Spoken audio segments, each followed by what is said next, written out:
large chunks of ice break off without warning.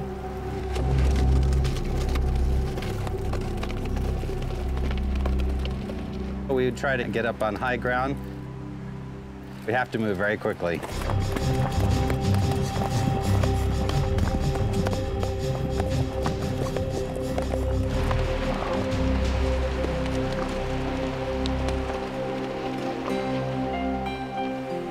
Dan cautiously makes it to the leading edge of Blackfoot. For the first time, he can see up close what is seasonal snow versus what is permanent ice. This is pretty massive. I mean, we have a face here that's 30, 40 feet high, and this is what broke off from the rest of the glacier and went cascading down behind us here. Once you see some disintegration occurring like this, the models that rely on gradual melting are basically not so good anymore.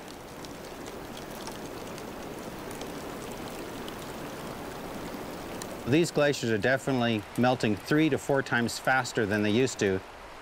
As the glacier thins and moves over some of the humpy topography, it just shatters, it just disintegrates. And so it's hard to believe that a glacier can go away this quickly, but when you have a situation like this, these glaciers could be gone in a decade or so. Everyone thought the glaciers would be here for at least 20 more years. Now it seems about 10. Blackfoot itself, once the park's largest glacier, now has areas so thin, they'll likely go even faster. The landscape it carved will remain, but without the ice melt in late summer, most of these waterfalls will cease to flow. This brand new valley of roaring cascades will become a mere whisper.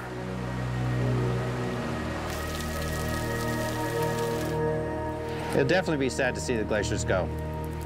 But when you see this sculpted landscape, it's really a very kind of aesthetic area to be in. This is going to be an interesting part of the park for a long time, even after the glaciers are gone. This wilderness is undergoing dramatic changes that we are only beginning to understand.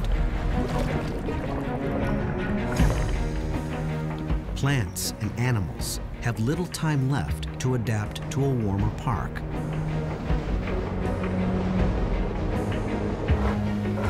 Bears will likely fare better than most. Others will fight to adapt. The more sensitive may be lost from the park altogether.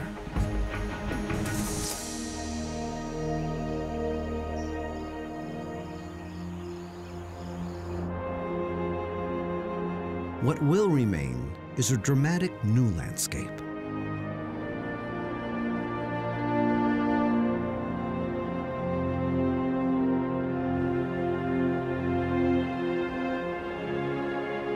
Glacier National Park will keep its name.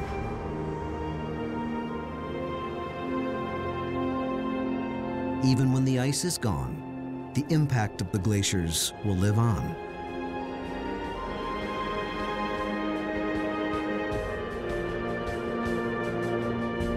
They are like giant sculptors, leaving us with a great work of art to admire for eternity.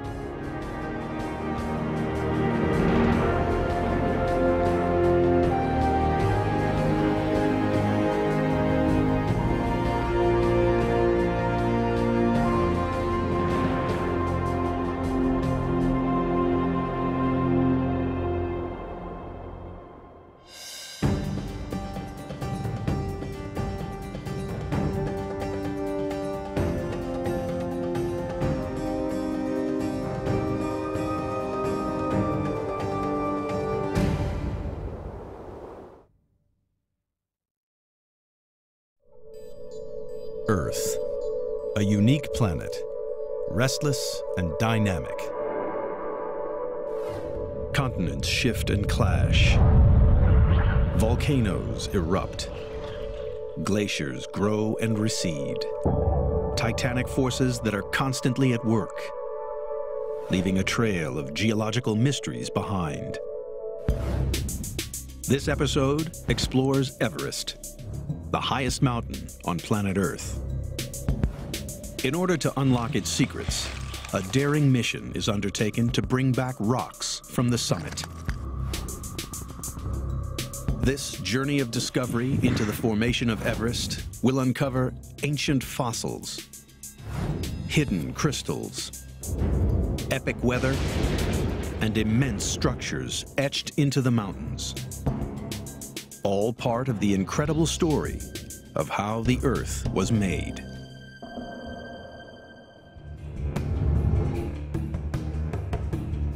The Himalayas stretch 1,500 miles across Asia.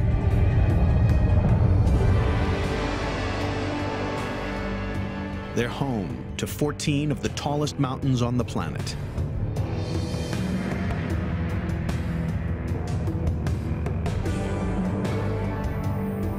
And one rises above all others: Everest. At 5.5 miles tall, Everest is the highest mountain in the world. In order to figure out how this giant mountain was made, geologists need evidence. Rock samples from Everest. It's a dangerous mission, and only a few people are willing to undertake it. Kenton Kuhl is one of the world's best high-altitude climbers, and he will embark on this geological mission to the summit of Everest. His instructions from geologists are to collect rock samples from 3 places: 1 from the summit and 2 from lower down. These incredibly rare samples will give investigators crucial evidence. Kenton is at Everest Base Camp. Pitched on jagged rocks at 17,500 feet, this camp is over 3 miles above sea level. Sorting out the last of the items I need to take on a summit push.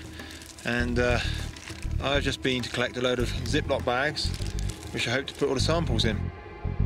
Over the next 5 days, he will climb 12,000 feet, the equivalent vertical height of 8 Empire State Buildings. Kenton starts his mission from base camp. He negotiates the Khumbu Icefall, a frozen river with crevasses thousands of feet deep. It's a treacherous ascent, as all this glacial ice is constantly moving, and looming ice towers threaten to collapse. Kenton now has the most dangerous section ahead of him. At 21,000 feet, he is already higher than Mount McKinley.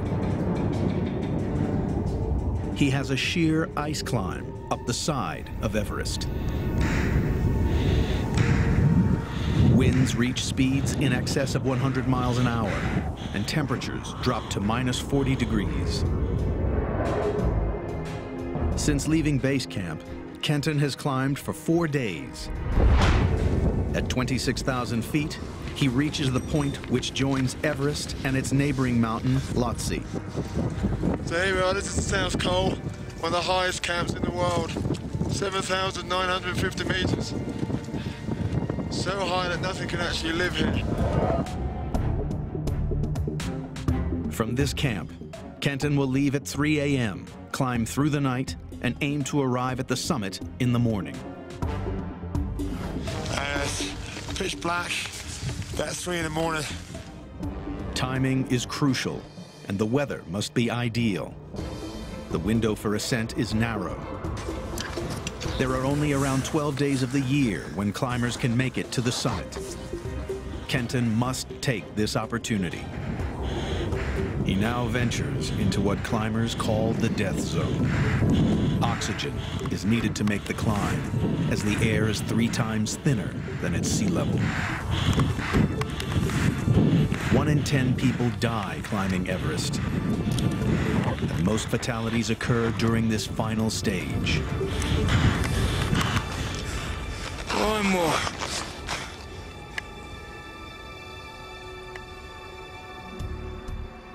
Kenton finally reaches the top of Everest. 8,850 meters. We are the highest people in the world. This is the view from the highest place on planet Earth.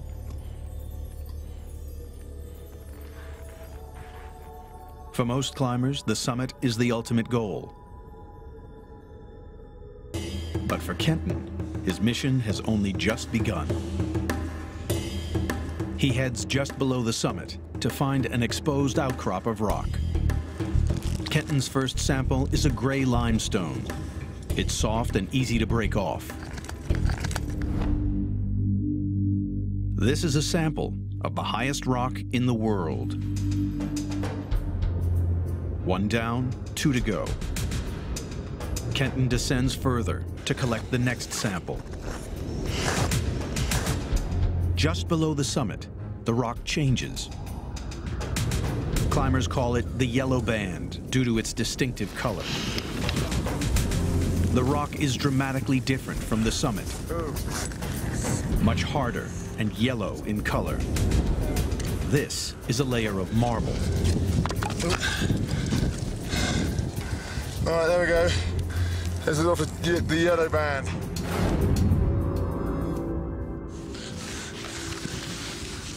All right, so that's that. That's the yellow band. We've collected samples from here. It's not been very easy. We're getting out of here. It's beginning to snow. But he has one more to go.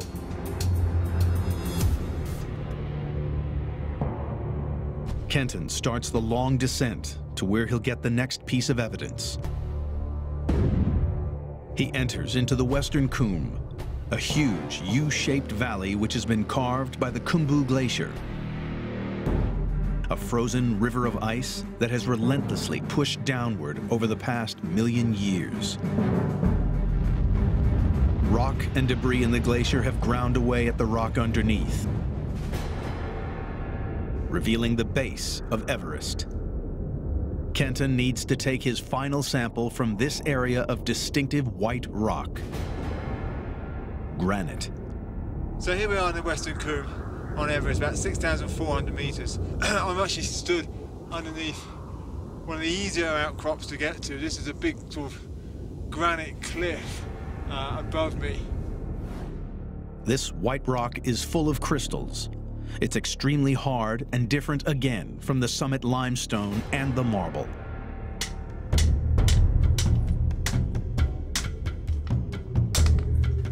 Yeah, we've got quite a nice sample of the granite there. With the 3 precious samples safely packed away, Kenton takes them to the University of Oxford. Here they will be analyzed by the world's leading authority on Everest, Mike Searle. So Mike, this is your summit rock. Now, that is from the top of the world. Well, this sample, Kenton, is probably one of the most important samples of the whole expedition, so it's literally worth its weight in gold geologically. This came from the summit of Everest right there. The next rock down that you collected was from the yellow band.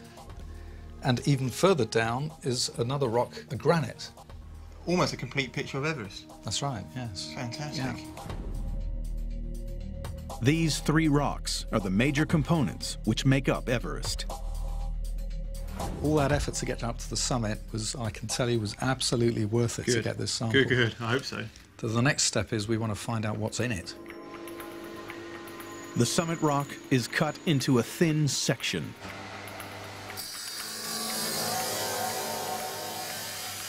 So thin, light can pass through it.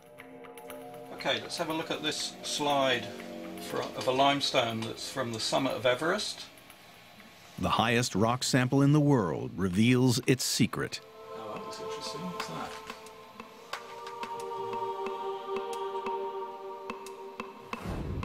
We've got a section here through a crinoid stem. A crinoid is a sea lily. From fossil records, the section can be dated.